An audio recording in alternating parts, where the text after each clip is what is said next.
Well, welcome back to Gospel First. Today, our scripture focuses on John chapter 14. Now, here's a question for today.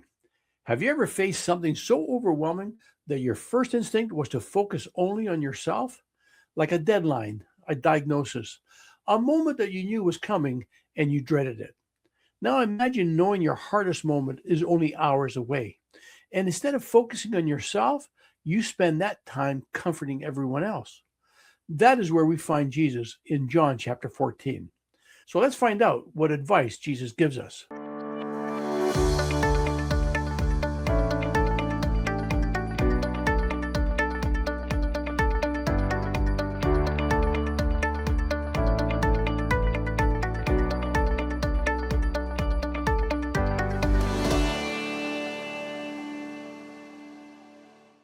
In John chapter 14, verses 1, Jesus begins with these words: "Do not let your hearts be troubled.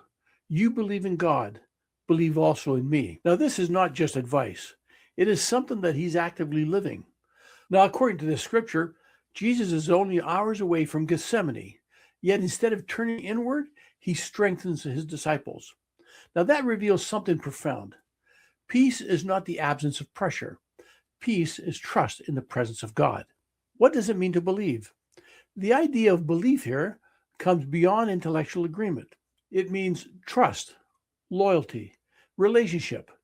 Jesus is inviting them into a covenant relationship of love, not just belief in facts. I remember a time when I was heading into something really difficult. My instinct was to withdraw and focus on getting through it. But someone close to me needed encouragement at the same time. And I felt this quiet impression: lift them first.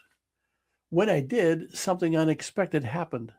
The strength I needed came as I focused on someone else. That's what Jesus is modeling here. Now, Jesus continues in John chapter 14, verse 2. "My Father's house has many rooms. I'm going there to prepare a place for you." Now, this is not just about heaven, it's about belonging. What he's saying is, there's a place for you with me. Then Thomas asks, "How can we know the way?" That's in verse 5. Jesus responds, "I am the way and the truth and the life.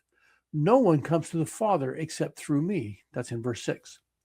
Now notice, he does not point to a path, he points to himself. The way is not a system. The way is a person. Think about how often we try to figure everything out on our own. The right decision, the right direction, the full plan. But Jesus simplifies it. He says, "Stay with me. Follow me.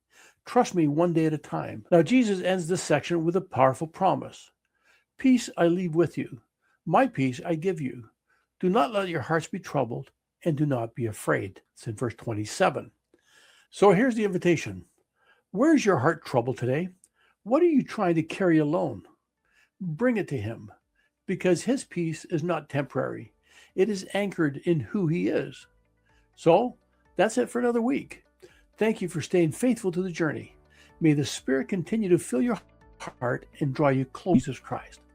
If your heart feels even a gentle nudge, I invite you to like, subscribe, and share so that we can spread the gospel of Jesus Christ together.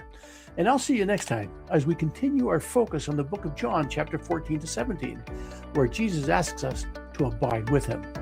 Until then, God bless.